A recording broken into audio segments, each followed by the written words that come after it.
আসসালামু আলাইকুম রহমতুল্লাহ। আপনাদের সবাইকে ধন্যবাদ আমার কথাগুলি শুনবার জন্য। আপনি কি জানেন পরকালে বিশ্বাস করে এমন মানুষের সংখ্যা সব থেকে বেশি পৃথিবীর কোন দেশে? হ্যাঁ, ঠিক ধরেছেন। একটি জরিপ অনুযায়ী বাংলাদেশের অন্তত ৯৯% মানুষ পরকালে বিশ্বাস রাখে। আমরা জানি বাংলাদেশের জনসংখ্যার প্রায় শতকরা ৯০% মানুষ মুসলিম।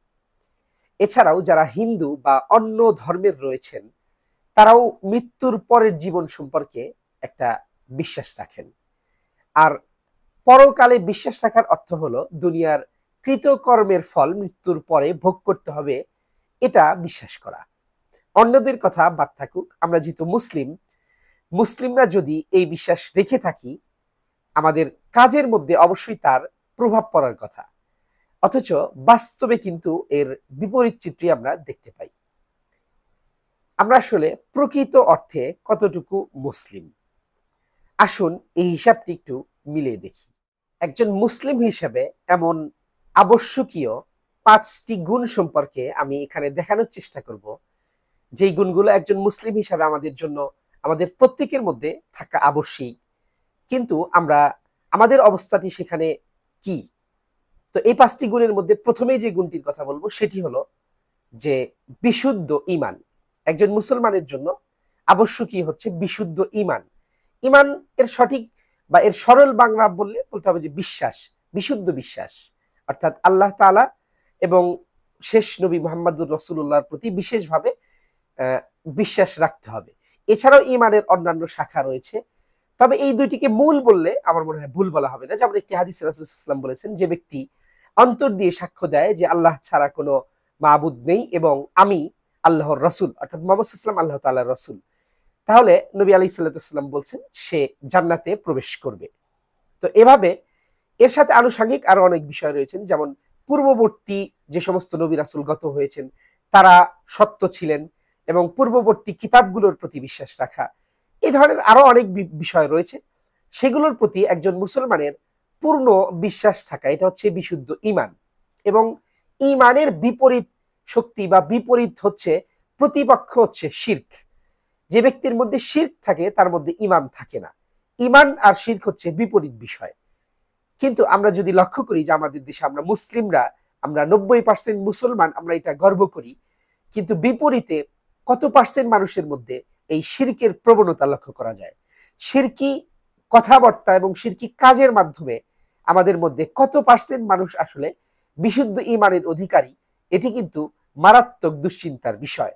বিশেষ করে আমরা অনেক কুপ্রথার কারণে, অনেক সামাজিকতার কারণে, বিভিন্ন প্রবণতায় অনেকে আমরা আধুনিকতার নামেও এই শিরকি কথাবার্তা বা শিরকি বিশ্বাসের সাথে আমরা জড়িয়ে পড়ছি। কিংবা আমাদের যে সামাজিক যে আচার, বিভিন্ন রকমের প্রথা, বিশেষভাবে বলতে হবে যে মাজার কেন্দ্রিক যে আমাদের অঞ্চলের যেই কিছু মূর্খ শ্রেণীর মানুষদের যে ব্যবসা বা এই কেন্দ্রিক যে কিছু প্রবণতা, এগুলোর কারণে মাজারে কিন্তু শিরকের প্রবণতা বেশি লক্ষ্য করা যায়। এছাড়াও আরো নানাভাবেই কিন্তু শিরকের প্রবণতা রয়েছে। সুতরাং এই দিক থেকে আমরা বিবেচনা করলে দেখব যে এই বিশুদ্ধ ঈমানের যেই আবহ, সেটি কিন্তু আমাদের মধ্যে অনেকাংশেই কমে যায়। সুতরাং এই ক্ষেত্রেও মুসলমানদের যে ৫টি গুণের কথা বললাম, তার ১ নাম্বার হচ্ছে বিশুদ্ধ ঈমান ধারণ করা। এই ক্ষেত্রেও কিন্তু আমরা অনেকটাই পিছিয়ে পড়ি। ২ নাম্বার যে গুণটির কথা বলবো সেটি হচ্ছে একজন মুসলমানের জন্য অবশ্যই কি হচ্ছে, তিনি ৫ ওয়াক্ত নামাজি হবেন। অর্থাৎ নামাজ তিনি কখনোই বাদ দেবেন না। নবী আলাইহিস সালাতু ওয়াসসালাম বলেছেন, আমাদের ও কাফেরদের মধ্যে পার্থক্যকারী হচ্ছে নামাজ।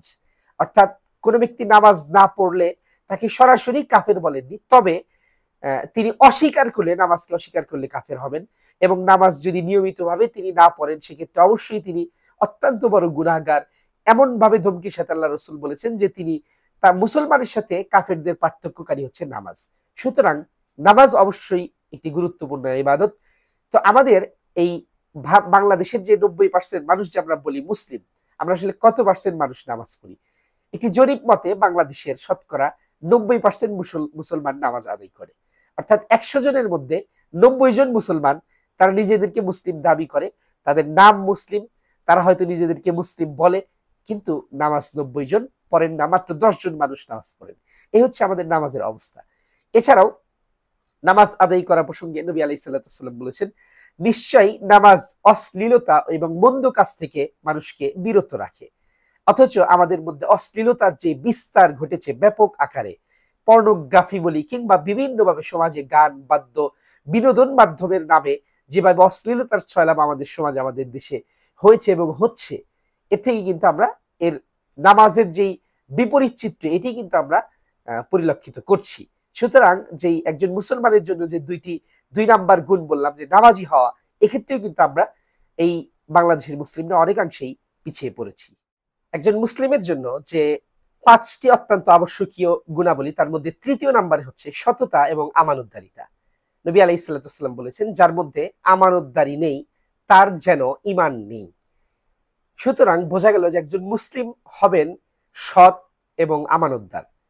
এর বিপরীতে আমাদের দেশের যে চিত্র আমরা লক্ষ্য করি, আমরা জানি যে এই গত কয়েক বছর আগেই বাংলাদেশ দুর্নীতিতে বিশ্ব চ্যাম্পিয়ন হয়েছিল একটানা কয়েক বছর, অর্থাৎ একবার হয়েই ক্ষান্ত দেয়নি, একটানা কয়েক বছর হয়েছিল।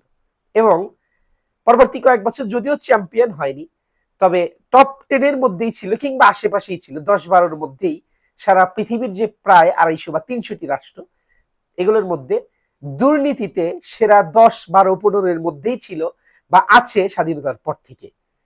সুতরাং সততার প্রশ্নে আমরা কতটুকু পিছিয়ে আছি, আমানতদারিতার প্রশ্নে আমরা কতটুকু পিছিয়ে আছি, এই একটি মাত্র তথ্য থেকেই কিন্তু আমাদের সামনে স্পষ্ট হয়ে যায়।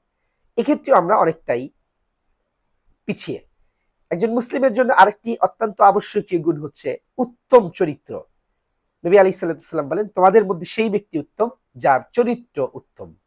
অর্থাৎ উত্তম চরিত্রের অধিকারী হওয়া একজন মুসলমানের জন্য অত্যন্ত আবশ্যকীয় একটি গুণ। আমাদের দেশে আমরা লক্ষ্য করি যে আমরা মুসলমান নামধারী, মুসলমান নাম নিয়ে উত্তম চরিত্রের ছিটে ফোঁটা আমাদের মধ্যে লক্ষ্য করা যায় না।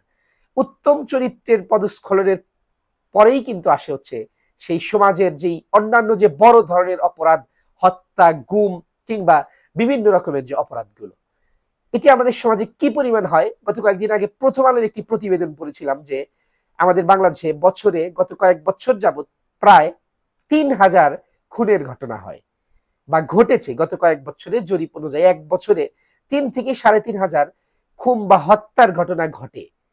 এটি মাত্র কয়েক বছরের রিপোর্ট অনুযায়ী এরকম ভাবে এসেছে, যদিও এটি সঠিক সংখ্যা নির্ধারণ করা ঠিক নয়।